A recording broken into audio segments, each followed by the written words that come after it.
Cette photographie, je dirais tout simplement que c'est un poème. Il y a une idée générale sur la poésie qui vient du 19e siècle, selon laquelle un poème, ça serait le monument d'un moment.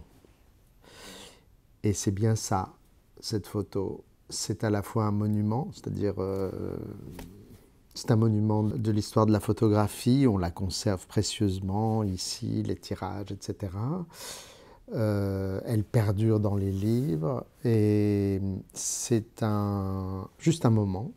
C'est ce qui a fait la célébrité de Cartier-Bresson. C'est un événement minuscule qui se passe dans une rue de Valence, en Espagne, en 1933. On parle de Cartier-Bresson avec cette expression fameuse, l'instant décisif. Alors oui, si je dis que c'est un moment, il y a de l'instant décisif. Qu'est-ce que ça veut dire? Ça veut dire que le moment est minuscule, mais il est fécond. Alors, il est certainement fécond pour l'enfant lui-même. Qu'est-ce qu'il fait? Il ferme les yeux, il marche en suivant un mur. Moi, j'ai fait ça quand j'étais petit, d'ailleurs. C'est un jeu d'enfant assez commun. C'est peut-être fécond, un moment fécond dans son imaginaire. Qu'est-ce qu'il imagine au moment où il ferme les yeux? Et c'est donc un moment décisif pour l'enfant, mais c'est un moment décisif pour l'adulte aussi, puisqu'il a décidé de faire une forme avec ça, c'est-à-dire de cadrer et de faire la photo. Ce qui est décisif aussi, ce qui est frappant dans cette image, c'est le rapport entre ce mouvement, ce magnifique geste de l'enfant et ce pan de mur, cette espèce de masse comme ça, très, très impressionnante. Et entre les deux, il y a juste ce geste extraordinairement délicat de l'enfant qui touche le mur, comme un opérateur de contact. Maintenant, cette idée habituelle qu'on a sur Cartier-Bresson, l'instant décisif, demande à être non pas rejetée, mais juste dialectisée, c'est-à-dire voir l'autre aspect. C'est pas seulement un instant, c'est une durée. C'est pas seulement décisif, mais je dirais que c'est indécidable. Pourquoi? D'abord, ce geste est une durée.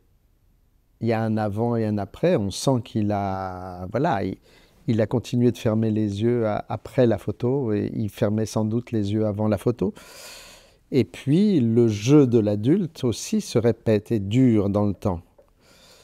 Ce que je veux dire par là, c'est que c'est pour ça que j'ai le livre magnifique de 1952, Images à la sauvette, sur la table, dans lequel l'image est reproduite. Mais alors on voit à quel point, dans la même année d'ailleurs, 1933, Cartier-Bresson s'intéresse aux jeux d'enfants, aux jeux des enfants, à Séville, à Madrid, au Maroc, mais il a continué ça toute sa vie, au Mexique en 1934, à New York en 1935. Il a fait des séries extraordinaires sur les jeux d'enfants à Paris en 1938. Et avec ce contraste magnifique dans le livre de 1952, Images à la sauvette, ce contraste extraordinaire sur le rapport entre les enfants et les murs et les trous et les obstacles, etc., etc. En tant que jeu, il y a quelque chose d'indécidable. C'est pour ça que je dis moment décisif, mais moment indécidable, parce que, bon, on se demande, est-ce qu'il a jeté un ballon hors du cadre et puis il le regarde en l'air? On regarde, est-ce qu'il ferme les yeux vraiment? Est-ce qu'il est en train de les fermer? Est-ce qu'il est en train de les ouvrir à peine, etc. Il y a quelque chose d'indécidable. Ben c'est ça le jeu, c'est rendre les choses un petit peu indécidables. En latin, il y a deux verbes pour décidere. Il y a un verbe avec le i bref et le i long. Il y en a un qui veut dire ça tombe et l'autre qui veut dire ça tranche.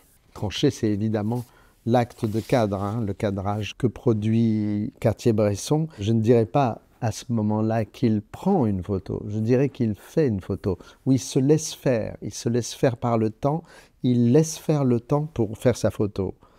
Et c'est évident que dans une image comme ça, il y a tout le rapport de Cartier-Bresson à la rencontre objectif-surréaliste, tout en jouant avec le cadre, avec le temps, avec le petit événement qui se passe, etc. Et à ce moment-là, ce qui est magnifique, c'est que la scène très singulière qui est photographiée par Cartier-Bresson devient presque une allégorie de son art tout entier, c'est-à-dire une allégorie de la sauvette, justement, image à la sauvette. Voilà, cet enfant, c'est un enfant à la sauvette.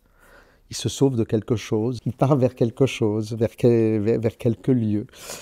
Et c'est aussi une allégorie du temps, puisque vous savez, il y a une très vieille allégorie du temps qui vient d'Héraclite, selon laquelle le temps, c'est un enfant qui joue. La photo, c'est un jeu, pour Cartier-Bresson. C'est un jeu partagé à 3 personnages.